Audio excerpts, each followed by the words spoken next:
जय माता रानी। दोस्तों, कैसे हैं आप सब। माँ भगवती दुर्गा की अपार कृपा आप पर सदा सर्वदा बनी रहे। दोस्तों, शारदीय नवरात्रि एक ऐसा समय है जिसमें प्रत्येक भारतवासी माँ दुर्गा के चरणों में लीन हो जाना चाहता है। सबकी अपनी अपनी पद्धति है। कोई उपवास व्रत रखता है तो कोई फलाहारी करता है, कोई व्रत अनुष्ठान करता है। भिन्न भिन्न प्रकार के सभी माता जगदम्बा को प्रसन्न करने के लिए प्रयास करते हैं। पूरे संसार में नवरात्र के अवसर पर दिव्य शांति छाई रहती है। ये दिव्यता माता जगदम्बा की कृपा। बहुत सारे ऐसे भक्त होते हैं जो बहुत दिनों से माता की साधना उपासना कर रहे थे, लेकिन अब उनका शरीर अनुमति नहीं देता है उपवास करने की, भूखे रहने की। उन्हें दवाई खानी होती है खाना खा करके। तो उनके लिए मैं ये बताने जा रही हूँ। वे बेशक से उपवास रखने वाला तत्व है, उसे हटा सकते हैं, इसमें कोई समस्या नहीं है। तो शारदीय नवरात्र ये समय ऐसा है कि प्रत्येक भारतवासी माँ दुर्गा के चरणों में लीन हो जाना चाहता है। सबकी अपनी अपनी पद्धति है। कोई उपवास करता है, कोई व्रत रखता है, कोई फलाहारी करता है, कोई व्रत अनुष्ठान करता है, कोई घर में ही यज्ञ करवाता है, हवन करवाता है, तो कोई पूजा पाठ करता है। भिन्न भिन्न प्रकार से सभी माता जगदम्बा को प्रसन्न करने का प्रयास करता है। पूरे संसार में नवरात्र के अवसर पर दिव्य शांति छा जाती है। ये दिव्यता कौन सी है? ये हमारे हृदय की दिव्यता है। प्रत्येक संसार के प्रत्येक कोने में आज भारतीय है, और वो जिस भी कोने में है वहीं पर माता की ज्योत जगा देता है। अपने हृदय में भक्ति और श्रद्धा की ज्योत जगाता है, विश्वास की ज्योत जगाता है। माँ भगवती के श्री चरणों में अपने समर्पण की ज्योत जगाता है।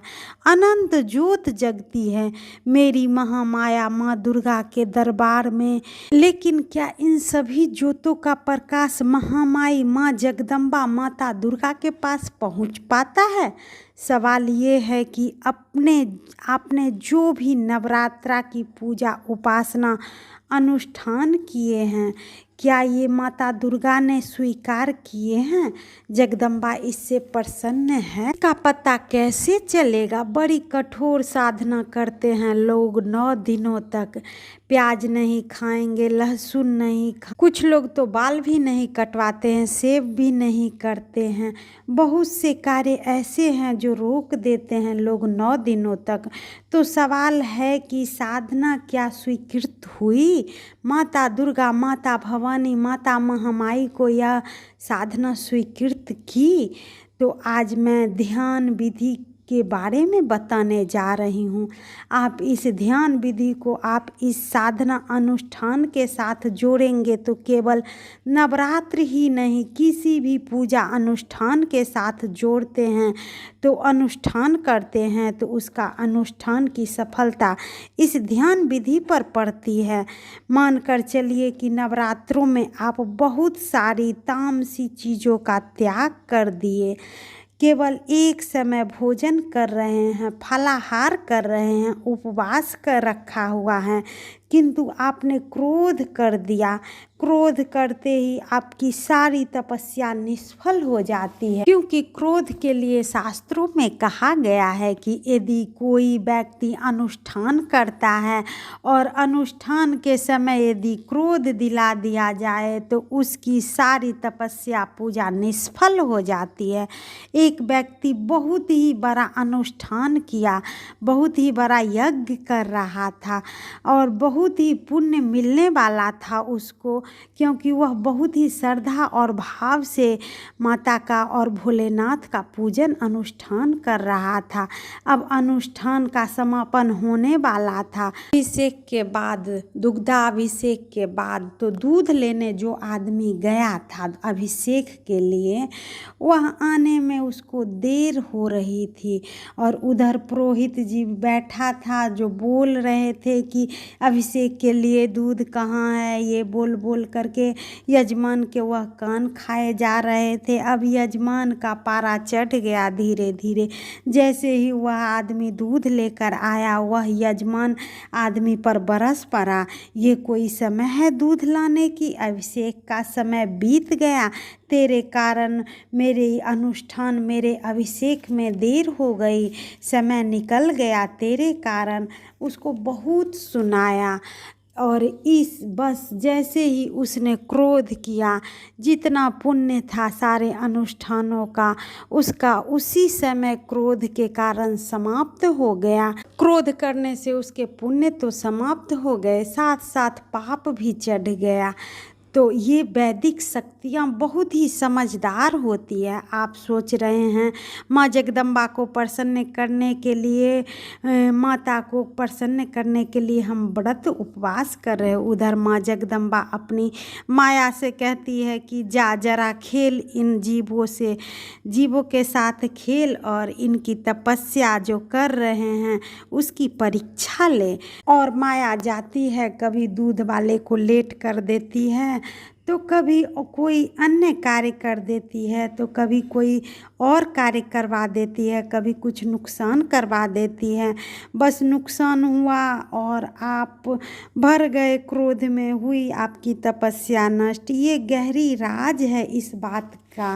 मैं आपको बताती हूँ, ये 9 दिन है, इसमें आप संकल्प लीजिए कि आपका कोई कितना भी नुकसान करेगा आप क्रोध नहीं करेंगे। और जैसे ही आप संकल्प करेंगे 1 घंटे के अंदर में ही ऐसी स्थिति आ जाएगी कि आप क्रोध के से लाल पीले हो जाएंगे, आग उगलने लगेंगे, दूसरे को बद्दुआ देने लगेंगे। ये आपकी परीक्षा है। आप संकल्प करिए कि इस 9 दिनों के भीतर मैं किसी पे भी क्रोध नहीं करूँगा।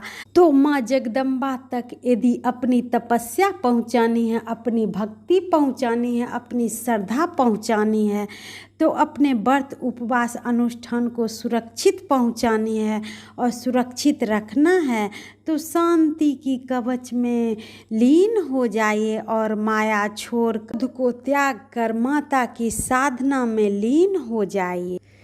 फिर आप तैयार हो जाइए इस 9 दिन की साधना के लिए। चाहे खूब भरपेट खाइए और चिंता नहीं, 9 दिन कह दीजिए जगदम्बा माता को, हे माता जगत जननी, 9 दिन तक हम खूब खाएंगे, पेट भर खाएंगे, बस क्रोध नहीं करेंगे। आप हमारी साधना स्वीकार कीजिए। अनेक ऐसे भक्त होते हैं जिनका शरीर अब अनुमति नहीं देता भूखा रहने के लिए। शरीर की बात होती है तो शरीर हर समय तैयार नहीं रहता है कि वो पूरा समय भूखा रहे। बहुत सारे लोग जिन्हें दवाइयाँ लेनी होती हैं, खाना खा कर के वे बेशक से जो आपका उपवास रखने वाला तत्व है, ये साधना है, उसको हटा सकते हैं। इसमें कोई समस्या नहीं है। बस माँ जगदम्बा के चरणों में हाथ जोड़ कर कह दीजिए कि हे महामाई, हे माता दुर्गा, एक व्रत तेरे सामने ले रही हूँ कि मैं 9 दिनों तक किसी जीव आत्मा पर क्रोध नहीं करूँगी। जीव आत्मा तेरे चरणों में ये संकल्प लेकर, ये व्रत लेकर अपना अनुष्ठान व्रत आरंभ करती है कि कोई क्रोध नहीं होगा। बस महामाई तू मेरे इस व्रत को सफल बना देना। तू ही बना सकती है माँ, तू ही खेल रचाती है, तू ही बिगाड़ती है। मैं हाथ जोड़कर तुमसे यही प्रार्थना करती हूँ कि हे महामाई, हे माता दुर्गा, हे जगजननी, इन 9 दिनों में मेरी साधना सफल कर दे माँ। मुझसे क्रोध नहीं करवाना माता, बस तू अपनी ज्योत मेरे भीतर जला दे माँ। मैं ये 9 दिन किसी तरह निकाल लूँ बिना क्रोध किए हुए। तेरी ही मेहर से निकल सकता है माँ मेहरा वाली।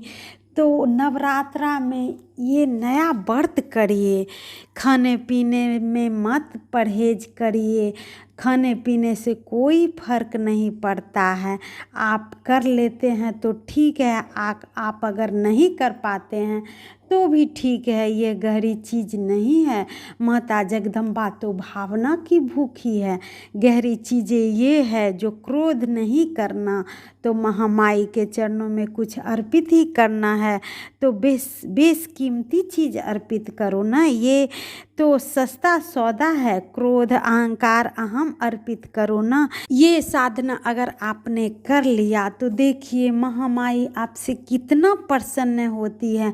माता रानी की प्रसन्नता, जगदम्बा की प्रसन्नता आपके हृदय में खिलती हुई दिखाई देगी।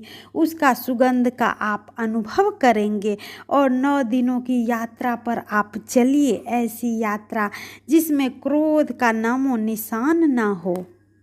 और जो लोग व्रत उपवास कर रहे हैं उनके लिए भी अच्छा है, अगर क्रोध नहीं करे तो महामाया माता जगदम्बा जीवात्मा पर प्रसन्न होकर जीवात्मा की समस्त कामना पूर्ण करती है। माता जगदम्बा की महिमा अपरंपार है।